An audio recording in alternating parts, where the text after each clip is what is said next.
All right, dear viewers, we have this question, which is question 9 from 2024. Okay, so question 9 is on relative formula mass. Okay, so the question states, calculate the relative formula mass of ammonium sulfate. Okay, so we are calculating the relative formula mass of ammonium sulfate. All right, so to calculate the relative formula mass, we have to take note that the relative formula mass is the sum of the masses that make up the unit formula of the compound in relation to 1 over 12 of carbon. Okay, so let's try to calculate. Okay, so in calculating, we sum up the masses. Okay, so here we take up our formula. So we have ammonium sulfate. Okay, so ammonium sulfate.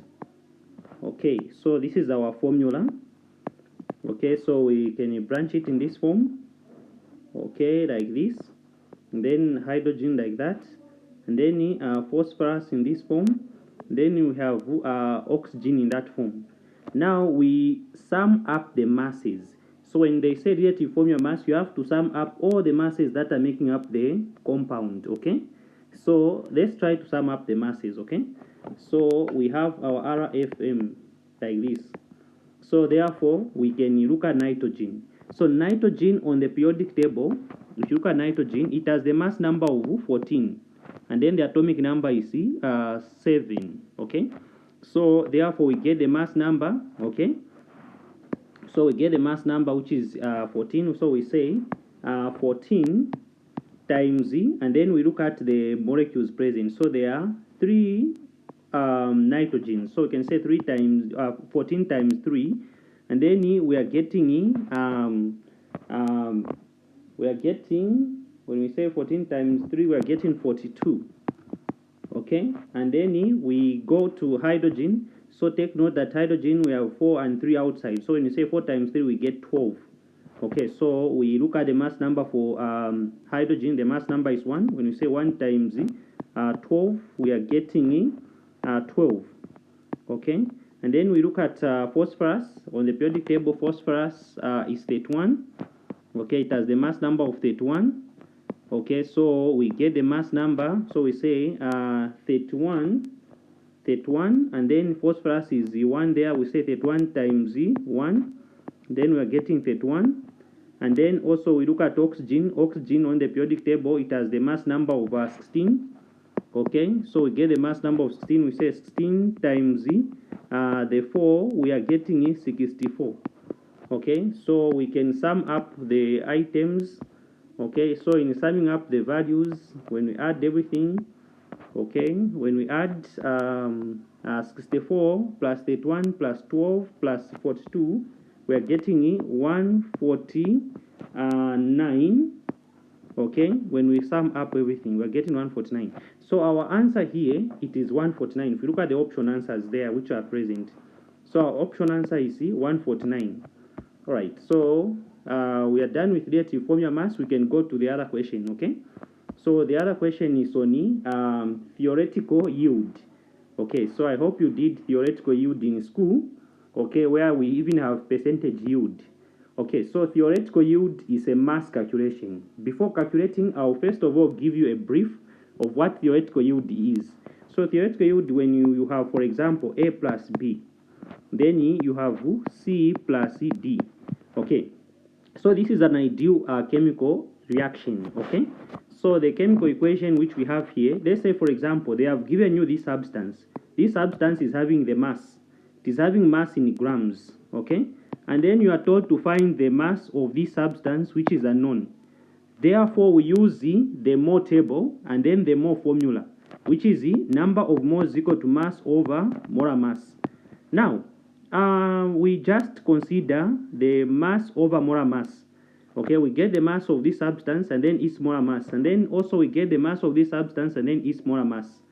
Okay, so the formula that we use, okay, is a ratio formula, which is the mass, okay, which is the mass over molar mass, and then equal to mass over molar mass. So this is the formula that we use for calculating theoretical yield, where we get the mass of this substance and then over its molar mass. Then the mass of this substance which we are trying to calculate, and then over its molar mass. So this is the given mass. This is the given element. This is a given element with the mass. Okay, and then also this is the element that we are told to find its mass. So this is what we do. Okay, so we can now go to the question, we review the question, and then we apply the formula. All right, so this is our question.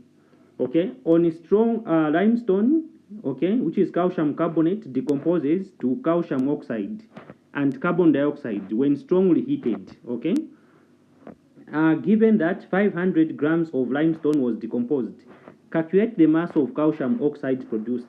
So here you write the chemical equation. So the chemical equation is involving calcium carbonate, okay, then which is heated with temperature.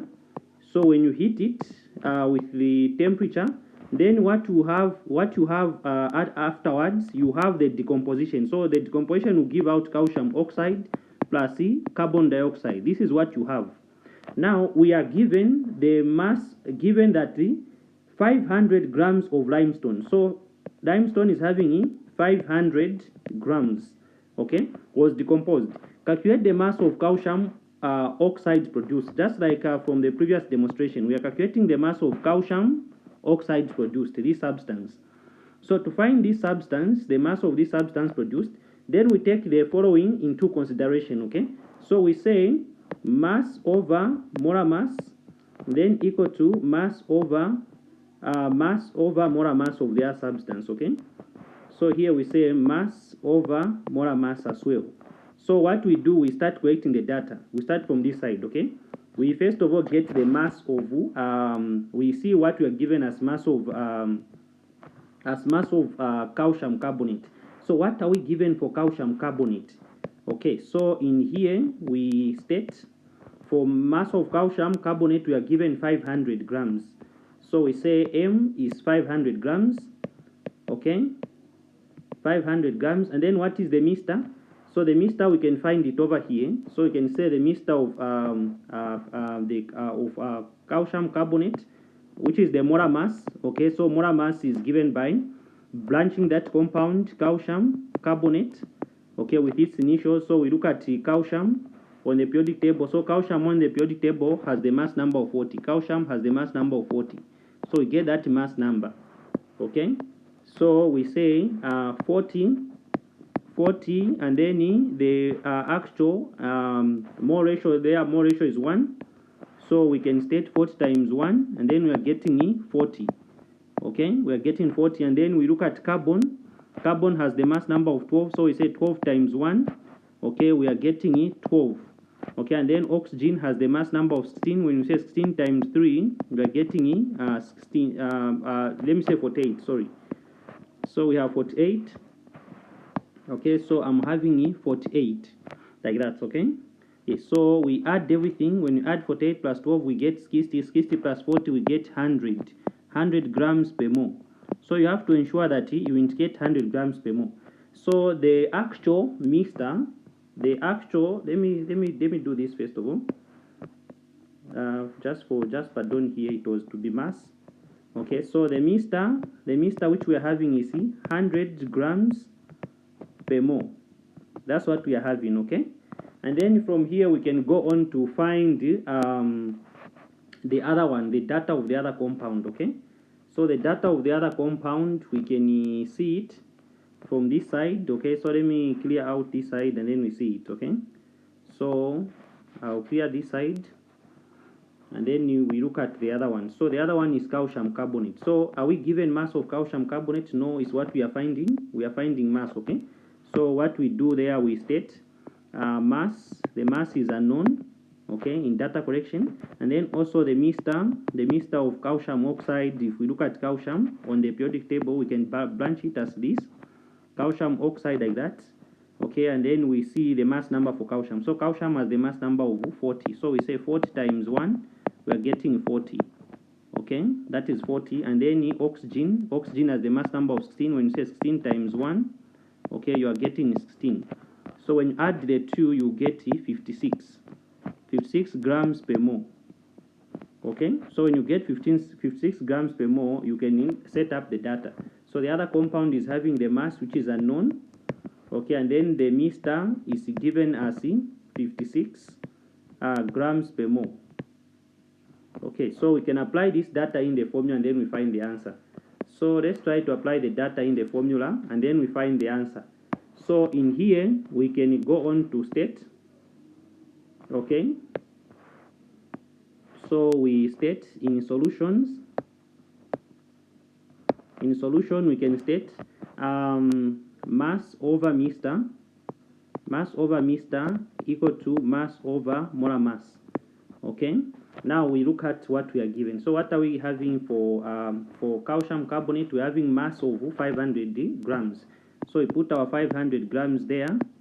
Okay, and then what is the given mister? So the given mister is 100 grams per mole, which we have found. Okay, and then equal to the other side, what are we having as mass? Mass is unknown. We just put our M, and then what is the molar mass? So the molar mass is 56 grams per mole. That's the molar mass. So what should we do? We cross multiply. Okay, so when you cross multiply, when you say mass, the mass times 100 grams per mole, so we are getting in here, when we say mass times 100 grams per mole, so we are getting 100. Okay, 100 grams per mole, and then the mass. Okay, let me try to clear out some space. Okay, so that we are sure of the calculations. Let me take the calculations from this side. Okay, so you just pardon, dear viewers, let me just clear out this side so that I maintain the space. Okay, so I'll clear this side for space. Okay, so here we take the calculations to this side and then we state. So in here when we are multiplying, so when we multiply M times 100 grams per mole, so we'll have the mass. Okay, so mass will be equal to, okay, let me state our 100 will have 100 grams per mole, and then M, and then equal to this side when we say 500 times 56. So here when we say 500 grams times 56 grams per mole, so grams and grams will go, and then 500 times 56 grams per mole, I'm getting 28,000 moles. 28,000 moles. That's what I'm getting. Okay. Okay. So now here what we do, we divide all side by 100 grams per mole. So here by 100 grams per mole. Okay, and then also this side by 100 grams per mole. 100 grams per mole. Okay, so 100 grams per mole, 100 grams per mole will go, and then mass will be equal to, when we divide this, zeros and zeros will go, and then 28 divided by 1, we are getting, oh, let me say 280 divided by 1, we are getting 280 grams. Okay, so this is what we are having. Okay, of calcium oxide. Okay, so this is the actual mass. So let's check among the option answers if we have the answer that is relating to. Okay, so our answer there, dear viewers, is this one, 280 grams per mole, or grams to say 280 grams. That's what we are having. All right.